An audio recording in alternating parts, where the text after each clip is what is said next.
Assalamualaikum warahmatullahi wabarakatuh. Saya Dini Nabila dari NIM J1J021150 ingin mempresentasikan tugas metodologi penelitian dengan judul teknik pengambilan sampel. Materi yang pertama itu adalah definisi pengambilan sampel, dan yang kedua jenis-jenis teknik pengumpulan sampel, yang ketiga penentuan jumlah sampel, dan yang keempat adalah proses penarikan sampel. Definisi teknik pengambilan sampel. Teknik sampel menurut Sugiono tahun 2013 sampai 2013 banding 217 adalah teknik pengambilan sampel untuk menentukan sampel yang akan digunakan dalam penelitian. Menurut Margono, tahun 2004, teknik pengambilan sampel ialah cara untuk menentukan sampel yang jumlahnya sesuai dengan ukuran sampel yang akan dijadikan sumber data sebenarnya, dengan memperhatikan sifat-sifat dan penyebaran populasi agar diperoleh sampel yang representatif. Untuk semakin memperjelas apa itu teknik sampling, menurut Taken tahun 1965, suatu teknik pengambilan sampel yang ideal mempunyai sifat-sifat. Dan yang pertama, dapat menghasilkan gambaran yang dapat dipercaya di seluruh populasi yang diteliti. Dan yang kedua, dapat menentukan presisi atau precision dari hasil penelitian dengan menentukan simpangan baku atau standar deviation dari taksiran yang diperoleh. Dan yang ketiga, sederhana sehingga mudah dilaksanakan.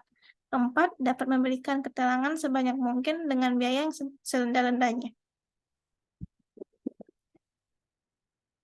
Jenis-jenis teknik pengumpulan sampel. Yang pertama itu adalah probability sampling, yaitu pengambilan secara acak yang diketahui jumlah populasinya dan memberikan peluang atau kesempatan yang sama dari setiap unit populasi untuk dijadikan sampel. Dan yang kedua, non-probability sampling adalah cara atau metode penarikan sampel tidak diketahui jumlah populasinya dan tidak memberikan kesempatan yang sama pada setiap unit populasi untuk dijadikan sampel. Penentuan jumlah sampel. Yang pertama, penentuan berapa jumlah sampel dari populasi yang dibutuhkan dalam suatu penelitian. Ada beberapa cara yang digunakan, yaitu yang pertama itu adalah menurut Gay dan Dale tahun 1996.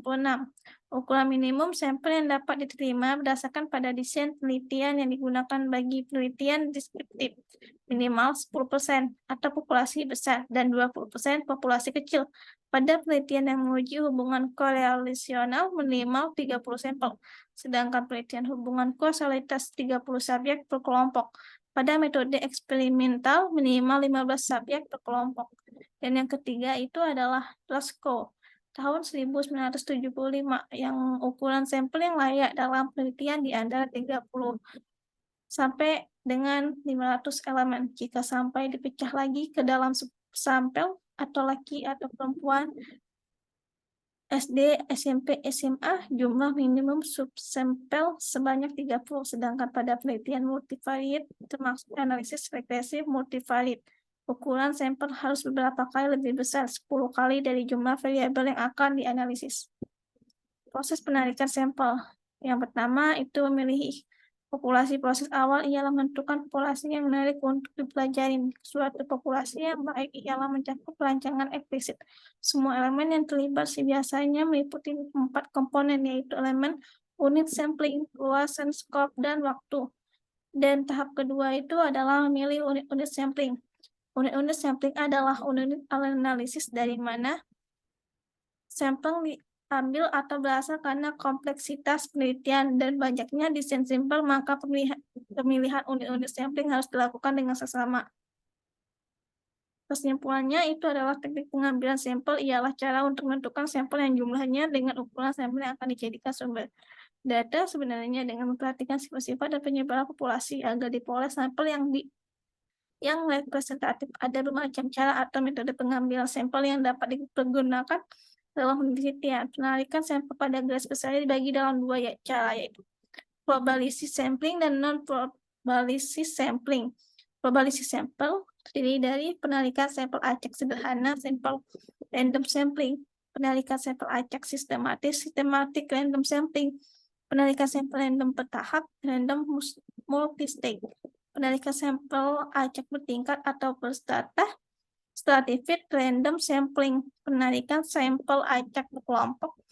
Cluster random sampling dan non-probability sampling terdiri dari penarikan sampel dengan tujuan atau pertimbangan purposive sampling, penarikan sampel dengan cara atau teknik bola salju, snowball sampling, penarikan sampel berdasarkan kuota sampling, dan sampel jenuh saturation sampling.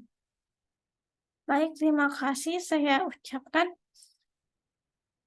Saya akhirin presentasi ini. Terima kasih. Assalamualaikum warahmatullahi wabarakatuh.